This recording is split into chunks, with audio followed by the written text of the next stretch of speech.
Thank you very much, Eliza and Argonaut, and all of you for coming out. Yes, we'll swap overseas now and look at a bit of an emerging copper province in the Kalahari Copper Belt. An area I drilled a few holes about 24 years ago, looking for oxide copper at the Vitflay project with the Straits Resources. But it's now become quite a significant producing belt, with Zone 5 now of Kuprick in production. They've got 5 declines going down into there, and they're looking at about a 60,000 tonne a year operation based on resources there of about 168 million tonnes at 2.1% copper, so good grade. Sandfar are developing the Mateo deposit, which they acquired from Mod a couple of years ago. 50,000 tonne a year operation plan there, open pit at the Mateo and A4 deposit. So the belt is coming through now into production. On that Namibian end, there was previous mining. Klein Alb was mined at 1.5% copper. We'll talk more about the Vitflay project there of Noronex, and then on to some of the other ground that we're just acquiring and building up now to have a significant land holding in and around the Sandfar tenements between Botswana and Namibia, and Rio Tinto's holding to the south of us. So I'll talk a little bit about Vitflay. About a year, I guess, since relisting with James Dodson and David Prentice, we've done a significant amount of work. We've set up a significant presence in Namibia, built a quality team over there, and we're exploring aggressively. We're in the midst of a 60-hole program at the moment on 5 new target areas that we've defined, with over 8,000 meters drilled so far. Currently, we got 2 rigs drilling on the Okesewe project, and I'll run through what we're targeting there. But we've also done a joint venture on the Snowball project, targeting large-scale sedimentary copper models, and I'll talk a little bit about that and the worldwide sedimentary copper basin story on why we see this as a great new province. We're already underway there with IP being collected in the ground, and we're looking to define targets for drilling early next year. And just yesterday we announced a set of new acquisitions that picked up a large part of that belt that extends out to the east and to the Botswana border. So, getting into Vitflay, a well-known copper area. We pulled all the data together, redid the JORC resource, about 10 million tonnes at 1.3% copper in 4 separate deposits.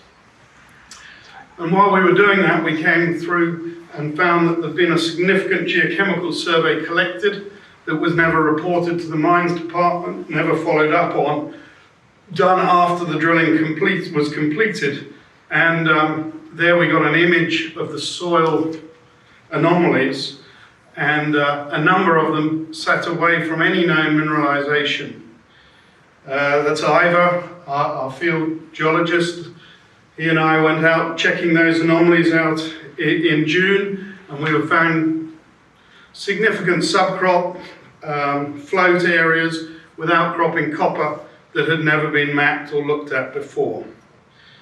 Flew a airborne EM survey for the first time over the whole area, and have then pulled together these 5 projects to be drill testing, which is now well underway.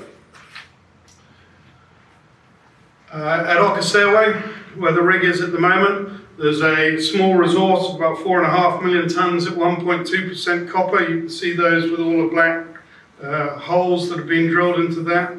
To the south of that, this is an EM image. You can see a large altered area where the conductor, the reductant, has been altered by fluids, and a significant geochem anomaly, about 2.5 kilometres by 1 kilometre, that had never had a previous hole in it.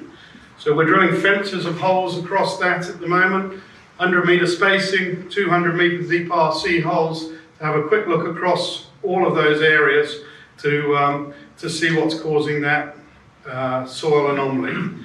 You can see the sort of setting there with the two rigs working away on sort of scrubby African bush effectively, and that's where the soil anomalies have been. Results have started coming in from some of our early drilling, and we're finding copper.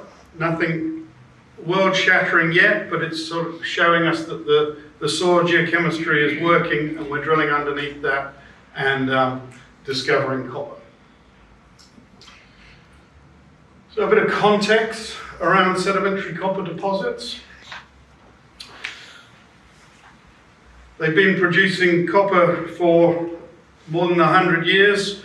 Some of the oldest copper producing areas, sedimentary coppers, they still produce 15% of the world's copper. They've still got 15% of the world's reserves of copper.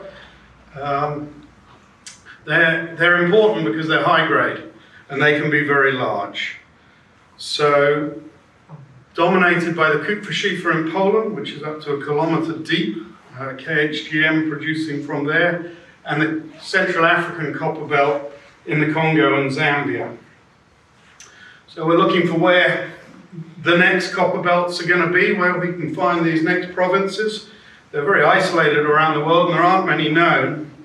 The Sullivan Belt in the US, Canada, Black Butte, the Sandfire House is one I've worked on a significant amount, and that basin has certainly significant potential. We'll talk more about the Kalahari Belt here and as it's developing into a major producer. And in Australia we've heard from Cyprium on Nifty and from Mike on Red Bank in the MacArthur River Basin. Encounter, again, doing significant work with BHP as joint venture partners, looking for those next major provinces that will produce copper for the next 100 years.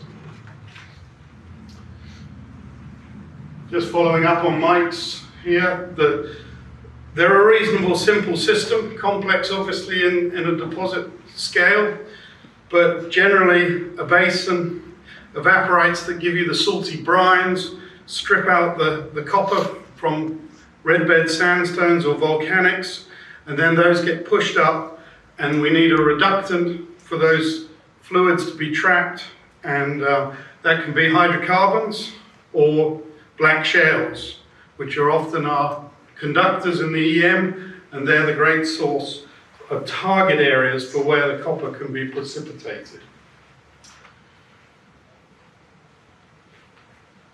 The Central African copper belt has been explored for well over 100 years. Kamoa-Kakula has only recently been discovered.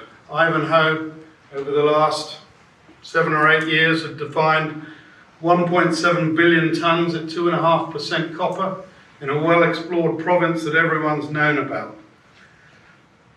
They went out onto the basin margins.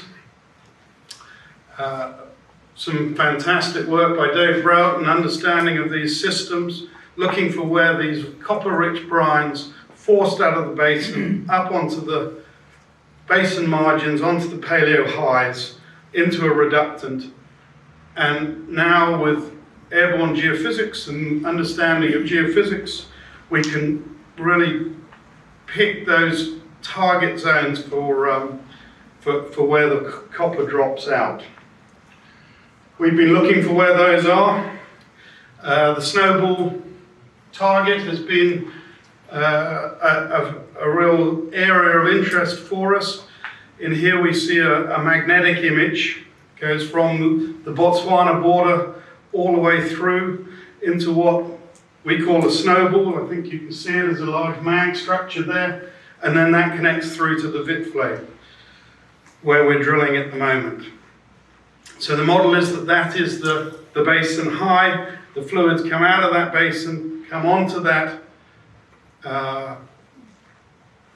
ridge area and deposit out wherever there's a conductor, reductant, where the fluids can precipitate.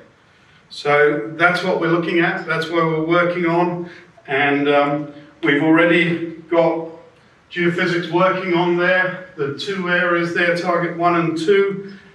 We've got the IP just finishing on the first one on the east and moving over to the west at the moment. Defining chargeability anomalies at the all-important contact. It's the MPF, the car contact, where the copper seems to precipitate out on these conductors. And we're seeing associated anomalies in there, and that's what we'll be getting the rig in early next year to test. Yesterday we announced that we picked up some more ground, applied for open ground adjacent between our Vitflay and Snowball projects. There's been some historical drilling in on there before. There's been hits of sort of 3 meters at 3.5% copper in a handful of holes. Sort of 15, 20 holes have been drilled there previously, and we're excited to be able to get into that when it can be granted. We've also then pegged a very significant land holding from that Snowball project over 200 kilometers out to the east onto the Botswana border.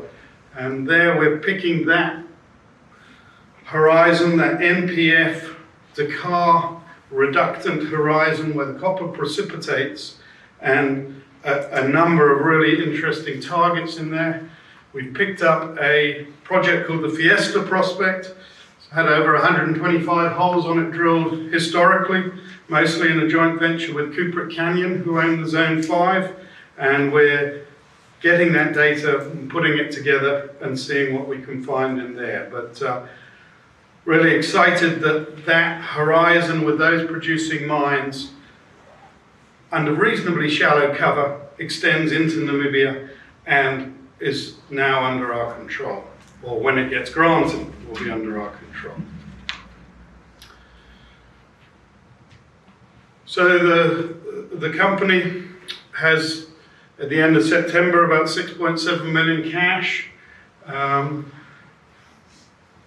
As we say, just been a year since relisting, done a huge amount in the field and in growth of the company. It's also got a Canadian project, VMS project, which looks very interesting, and we'll look to do further work. But with a strong management team, significant knowledge of the copper industry, we're off and running and well funded to complete this work. So at the moment, we've got about 4,000 meters of drilling to complete at Vitflay. We should be able to do that before Christmas with the 2 rigs going well, and then looking to get onto the Snowball JV early next year and then target the full belt on that.